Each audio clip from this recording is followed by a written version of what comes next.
أعوذ بالله من الشيطان الرجيم. بسم الله الرحمن الرحيم. السلام عليكم ورحمة الله وبركاته. لا زلنا نتواصل مع بعض في بين الشريعة والقانون. هنكمل في اللي احنا اتكلمنا فيه في شهر رجب بين الاتباع والابتداع. اتكلمنا في الفيديو اللي فات عن البدع اللي بتحصل في شهر رجب، واتكلمنا كيف كان النبي صلى الله عليه وسلم يعيش في شهر رجب هو وأصحابه صلوات ربي وسلامه عليهم.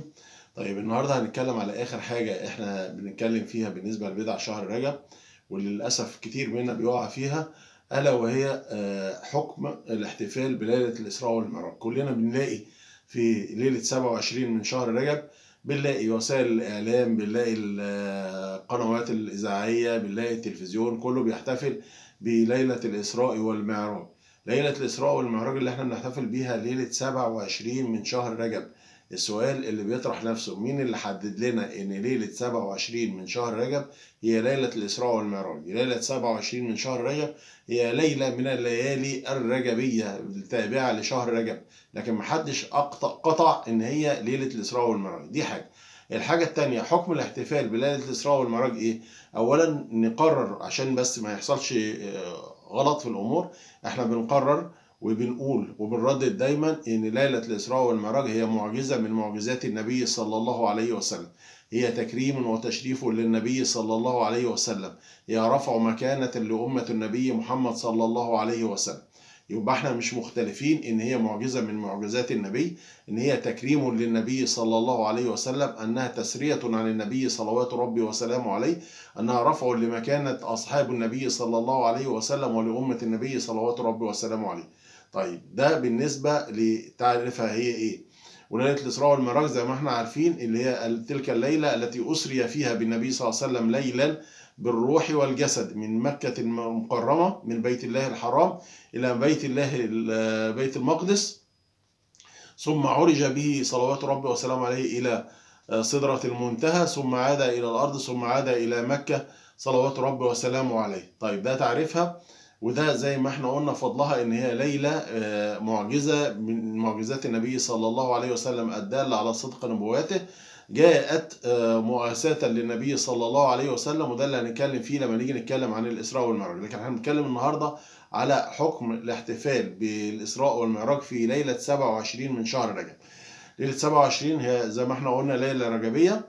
طيب احنا ليه بنحتفل بيه ليلة 27؟ في الدارس لسنة النبي صلى الله عليه وسلم ولأحاديث النبي صلوات ربي وسلام عليه هيجد أن النبي صلى الله عليه وسلم لم يشر أن ليلة الإسراء والمعراج كانت في ليلة 27 من شهر رجب. وده بيفكرنا بميلاد النبي صلى الله عليه وسلم. احنا جينا اتكلمنا في 12 ربيع الأول وقلنا هو ليه النبي صلى الله عليه وسلم كان بيحتفل بميلاده كل يوم اثنين، لكن ما احتفلش ب 12 ربيع الأول. وقلنا ان في محل اختلاف في ميلاد النبي صلى الله عليه وسلم، هل هو ولد في ربيع الاول ولا في رجب ولا في شعبان ولا في رمضان ولا في غيره من الشهور. وقلنا ان الاختلاف ده لو في فايده ان احنا نعرف الميعاد تحديدا وعلى سبيل اليقين لاخبرنا عنه النبي صلوات ربي وسلامه عليه. ما دام النبي ما اخبرناش عنه والنبي ما قالناش عليه، يبقى خلاص يجوز ان احنا نحتفل بيه في اي وقت، ودي معجزه من معجزات النبي صلى الله عليه وسلم. الإسراء والمعراج معجزة من معجزات النبي صلى الله عليه وسلم. النبي لما تحدث عنها تحدثنا النبي في حديثه عما رأى في الإسراء والمعراج وما مر به في الإسراء والمعراج، لكن ما قالناش الميعاد تحديدا إمتى. والمقطوع به يقينا أنه كان قبل هجرة النبي صلى الله عليه وسلم، وأنها تمت في عام الحزن، ذلك العام الذي فقد فيه النبي صلى الله عليه وسلم سنده زوجته السيدة خديجة بنت خويلد رضي الله عنها وارضاها، وكذلك عمه أبو طالب. طيب النبي صلى الله عليه وسلم فقد سندين، فسمي أو أطلق بعض الناس على هذا العام عام الحزن، وقد نهينا عن ذلك في هذا العام. ولما بلغ النبي صلى الله عليه وسلم ولما لقى النبي صلى الله عليه وسلم بعد وفاة عمه ووفاة زوجته من شدة وغلظة وعدم مؤاساة لما يعانيه النبي صلى الله عليه وسلم، أراد رب العزة سبحانه وتعالى أن يخفف على عبده محمد صلى الله عليه وسلم. أراد النبي صلى الله عليه وسلم أن يبلغ تلك الأمة أن كل شدة لابد أن يليها فرج، ولابد أن يليها يسر، ولابد أن يليها فرح، وكل كآبة وغمة لابد أن يليها سعادة حبيب وحبيب رسول الله. يبقى خلاص النبي جات له معجزة الإسراء والمعراج وأسري به وأعرج به في عام الحزن، أسري به قبل هجرته صلوات ربي وسلامه عليه. طب لما نيجي نبص في سيرة النبي صلى الله عليه وسلم، النبي لم يحدد لنا يوما للإسراء والمعراج. طب احنا جبنا منين ليلة 27 رجب دي؟ أغلب أو أرجح أقوال المؤرخين قالت إن هو في 27 رجب، لكن احنا العهد عندنا هو كتاب ربنا وسنة نبينا صلى الله عليه وسلم، ومرجعنا في ده لو في خير كان النبي صلى الله عليه وسلم أخبرنا. لو في خير إن احنا نعرف إن الإسراء والمعراج كانت ليلة كام تحديدا لأخبرنا بها النبي صلوات ربي وسلامه عليه. طيب النبي صلى الله عليه وسلم لم يخبرنا متى كانت ليلة الإسراء والمعراج. النبي صلى الله عليه وسلم بشأن الاحتفال اللي احنا بنتكلم في حكم الاحتفال بيه، الإسراء والمعراج تم قبل هجرة النبي صلى الله عليه وسلم. طيب من وقت الإسراء والمعراج لغاية ما هاجر النبي صلى الله عليه وسلم وحتى هاجر النبي صلى الله عليه وسلم، هل النبي صلى الله عليه وسلم احتفل بالإسراء والمعراج؟ لم يرد عن النبي صلى الله عليه وسلم أنه احتفل بالإسراء والمعراج. بعد هجرة النبي صلى الله عليه وسلم وحتى موته صلوات ربي وسلامه عليه، هل احتفل النبي صلى الله عليه وسلم بالإسراء والمعراج؟ لم يحتفل النبي صلى الله عليه وسلم بالإسراء والمعراج.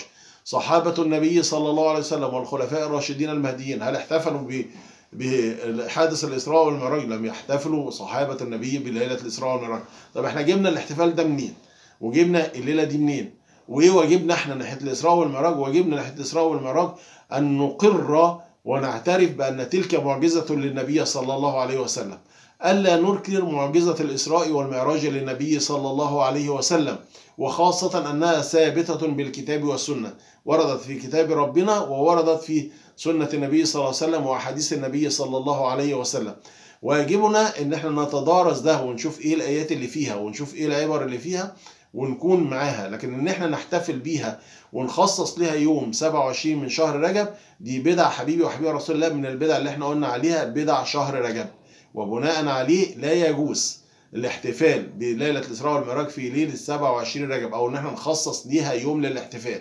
لكن سيادتك عايز تحتفل بيها، ومش بنقول تحتفل، عايز تتدارسها، عايز تتذكرها، عايز تدرسها مع حد من الإخوة، عايز تناقشها مع حد في أي وقت، لكن ما نخصصلهاش وقت.